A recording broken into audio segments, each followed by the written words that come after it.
So after the Butler shooting, Congress demanded accountability for the unprecedented security failures, and the hearings were contentious, such as this exchange between Congressman Pat Fallon and former acting Secret Service Director Ronald Rowe. Watch. I'm not. I'm invoking this. You are, sir. Gentlemen, and you are out of line. I would like to ask him a question. Please. You are Order. out of line, Congressman. Don't try to bully me. I am an elected member of Congress, and I'm asking you a serious question, and you are playing politics. I am a public servant. Joining us now for our big close-up is Congressman Pat Fallon, member of the task force on the attempted assassination of Donald Trump. You know, Congressman, I've got to ask you, the chairman of the Senate Homeland Security Committee, Rand Paul, said that what happened in Butler, Pennsylvania was not just a tragedy, but a scandal. The United States Secret Service failed to act on credible intelligence, failed to coordinate with local law enforcement, and failed to prevent an attack that nearly took the life of then former president. Also at this time, you had Joe Biden saying that President Trump should be put in a bullseye. You also had Benny Thompson, the ranking Democrat House member on Homeland Security Committee, trying to remove the security detail of President Trump. So when you put all this together, were these security lapses and mistakes intentional?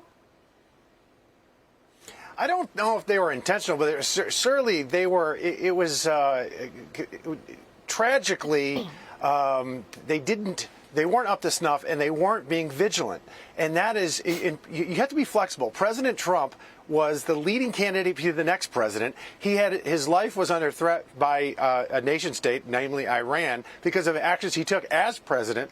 And they were just really complacent, the Secret Service. And that's why they had the wrong leadership at the time. But fortunately, Mr. Rowe and Ms. Cheadle are gone, and Sean Curran's taking them in a new direction, going to change the culture. So to make sure that they are, which we all thought they were, the premier protective agency in the world. They weren't that day. Representative Fallon, David here. This question comes off of Alexis's report, as well as some of the things that you found out in the investigation. The agent in charge was her first time on the job, but somebody had to clear that agent to be the agent in charge. So there's a miss there as I see it. Was that question asked? Have you gotten any clarity on why that agent received that clearance to go be the agent in charge? There were, I think, honestly, David, 5 to 8 folks that should have been fired for what happened in Butler. I mean, they didn't secure the high ground. The AGR building was only about 150 yards from where President Trump was speaking. Nobody was on that roof. There should have been cameras on that roof. There should have been drones. There should have been anti-drone technology. They didn't even have one command post. They had 2, which is the whole point of having command posts. Seamless communications. They didn't train. They didn't secure the AGR grounds. They could have done that easily with 6 to 12 local law enforcement. So it was tragically complacent to the point of being criminally complacent that day. And there has never really been true consequence. Yes, Rowe's gone. Yes, Cheadle's gone. But what about some of those folks that made critical errors that could have cost President Trump his life and did cost, by the way, Cory Comparator his life? Congressman Alicia here, and Lisa referenced the report that was released today by Senator Rand Paul, and in it, he writes that it, quote, reveals a disturbing pattern of communication failures and negligence that culminated in a preventable tragedy. My question to you is, I understand that the Secret Service has already undergone and is undergoing tremendous change, but how do you change the way an agency communicates? You have to hold them accountable, and I sit on the Oversight Committee, and Congress has oversight. We need to exercise that muscle, and we need to make sure that they are vigilant. Or, like, what really upset me, quite frankly, was when Acting Director Rowe was using this as an appropriations request. He asked for almost a doubling of their budget, but didn't want to fundamentally change the culture within the Secret Service that led to this tragedy. And that's the exact opposite way. It infuriated me. He was the wrong man at the wrong time for the wrong job. You know, picking up on that, Congressman, it's Griff Jenkins here. Let's talk about accountability. You just heard in Alexis's report that the widow of Cory Comparator wants accountability. You just mentioned that. But as we sit here tonight, a year later, we still don't know why a rooftop with a clear line of sight of President Trump was left unguarded. We don't know what Crooks' motive is or was, and we don't know really any more new information on him. So my question to you, as a member that sits on the Oversight Committee, can you ensure Helen Comparator that she will get the full accountability that family deserves and that the rest of the country will know? She needs that full accountability, Griff, absolutely. And I've talked with Jamie Comer about this, and he's committed to it. I was the only person that's also on the Oversight Committee that served on the task force.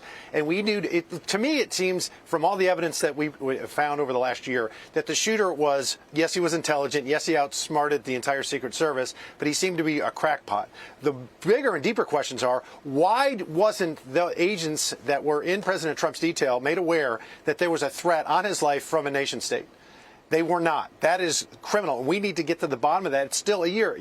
Government agencies operate very slowly, unfortunately, but we need to continue to ask questions so we can have a full accounting. And you're not ruling out, just to follow up on that for a second, you're not ruling out potential criminal complacency referrals based on what you find? Yeah, I wouldn't rule it out. Because it's hard to know what's in somebody's on somebody's mind and in somebody's heart. Like, were they stupid? Were they negligent? Or did they purposely put President Trump in danger by not communicate properly, by not securing the AGR grounds, by not doing 9 or 10 different things that could have prevented what happened? And they need to be redundant, because we've got to remember, 2 weeks later, there was a fellow that was going to try to take President's life again down in Florida, and he sat waiting in ambush for 12 hours when real dogs or robo-dogs or a drone with infrared could have sniffed him out, and they didn't. There's more to it than just what happened in Butler. But Congressman, why don't we know more about Thomas Matthew Crooks? Like, why does a 20-year-old have 3 encrypted messaging applications hosted in servers in Belgium, Germany, and New Zealand? Does that not strike you as odd? Why don't we know more at this point? It's been a year. Well, from what we were told when we were looking into this investigation, some of these are open to any person, whether it's Signal or other encrypted apps. It was odd that he was able to outsmart the entire Secret Service, but it was because of critical errors that they made. They saw him on the grounds. He looked suspicious. You know what? He also, by the way, went and scouted the AGR building before he climbed up on the roof. He wanted to make sure that there was nobody on it. This was a couple hours prior, and they didn't stop him. He should have never gotten that close. He had the backpack, and it's eerie to see you can see his handprints, or at least you could when I went to Butler, of him climbing on the roof. It was still there. It's almost like seeing Lee Harvey Oswald's fingerprints in the book depository in Dallas. Well, Congressman Pat Fallon, thank you for joining us tonight. We appreciate the work you're doing. Please, please, please stay on top of this. The family of Corey Comparator, they deserve answers, and we deserve answers as the public as well. Thank you, sir. So thank you, sir. Appreciate it. Thank you. Amen. Thank you. Thank y'all. God bless. Hey, Sean Hannity here. Hey, click here to subscribe to Fox News YouTube page and catch our hottest interviews and most compelling analysis. You will not get it anywhere else.